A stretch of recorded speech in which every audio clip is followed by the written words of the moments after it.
Hey everyone, welcome to another installment of Harry Potter Theory. In today's video, we're going to be discussing the fabled prophecy and what is arguably the most important date in Harry Potter lore as a whole, and that is the day that Lord Voldemort travelled to Godric's Hollow to murder the Potters. Most of you probably know why Voldemort travelled there on that fateful night, to kill baby Harry, but what some of you might not entirely understand is why it had to be done. Why did he have to kill the Potters? Wasn't he the all-powerful Dark Lord with legions of followers? What immediate threat did this family pose to him? The answer to this question lies inside of the famous prophecy. The prophecy, of course, refers to the prediction foretold by Sybil Trelawney in Hogsmeade Pub in the year 1980. We know Sybil as the Professor of Divination at Hogwarts, and we know that she has a track record of successful predictions, predicting at the end of the 93-94 school year that Pettigrew would escape and that Voldemort would return. However, she was not always so successful, and in 1980 found herself in the Hogsmeade Pub with Dumbledore, interviewing for her post as professor. While her poor reputation preceded her, Dumbledore gave her a chance because she was the great-granddaughter of famous seer Cassandra Trelawney. During her interview, a disappointed and unimpressed Dumbledore began to lose interest, when suddenly Sybil entered into a trance. In her trance-like state, Sybil spoke of the famous prophecy that we all know, explaining that Voldemort would be defeated. It spoke of a boy that would be born at the end of July that possessed the power to defeat the Dark Lord himself. What Dumbledore and Sybil did not know, however, was that Snape, who was then a Death Eater, was eavesdropping at the door. This simple fact immediately placed Sybil in great danger from Voldemort, and in an effort to protect her, Dumbledore hired her for the position at Hogwarts. The entire prophecy is as follows. The one with the power to vanquish the Dark Lord approaches. Born to those who have thrice defied him, born as the 7th month dies.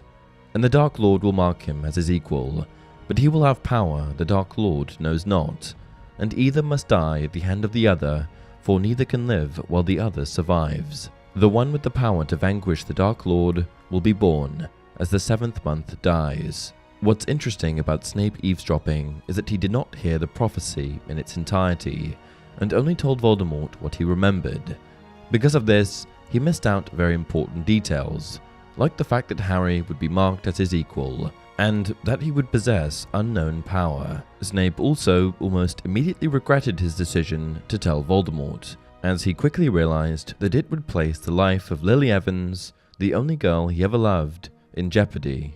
Severus Snape had gone down a dark path, and he was a Death Eater, but he had also always been infatuated with Lily, Harry's mother, and actually took action to protect her from Voldemort's attack on the Potter residence.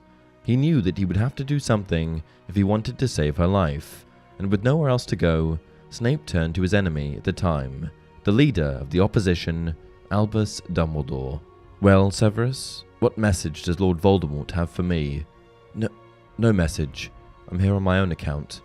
Snape was wringing his hands. He looked a little mad, with his straggling black hair flying around him. I come with a warning. No, a request. Please. What request could a Death Eater make of me? The prophecy, the prediction, Trelawney. Ah, yes, said Dumbledore. How much did you relay to Lord Voldemort?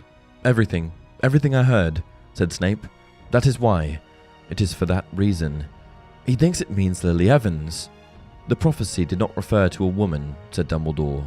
It spoke of a boy born at the end of July. You know what I mean.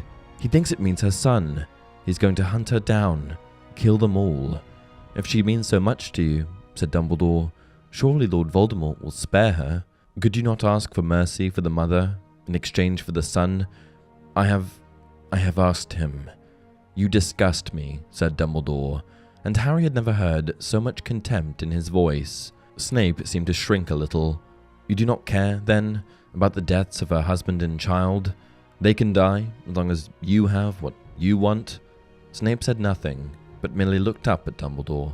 Snape was a desperate man, and at this point in time would have done anything to protect the woman that he loved, Lily Evans. Snape told Dumbledore that he would do anything to ensure that Lily was protected, and this was a testament to Snape's devotion to Lily. He dropped his Death Eater status and the life that he had built for himself in an instant when he found out that Lily was in danger. However, Snape's last-ditch effort to protect Lily was too little too late and ultimately proved unsuccessful. With the information that had been provided to him by Snape, Voldemort came to the conclusion that Harry Potter was the boy that the prophecy was talking about. Lily and James Potter were some of Dumbledore's most powerful supporters and integral members of the Order of the Phoenix, which meant that Voldemort already had them on his radar.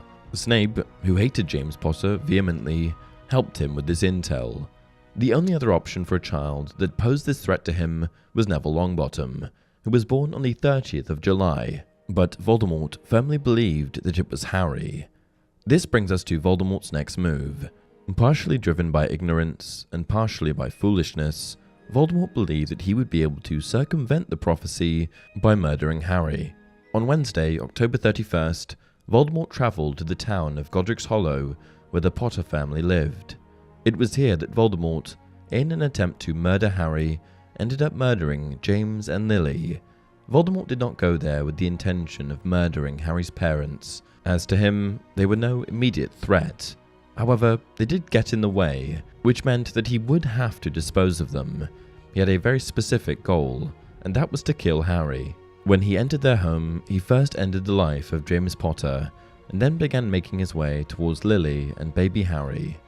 When Voldemort approached Lily, he asked her to step aside and let him have Harry, to somewhat honor Snape's wishes. He told Lily that if she stepped aside, that he would spare her life. But obviously, Lily's main priority was protecting Harry. Because she would not get out of the way, she was murdered by Voldemort's killing curse. Next, Voldemort turned his wand on Harry. He knew that he was moments away from killing the only boy or wizard that was a threat to him and his regime.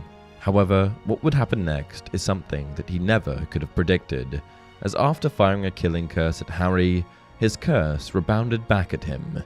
This was the result of a loving sacrifice that Lily had made, sacrificial protection.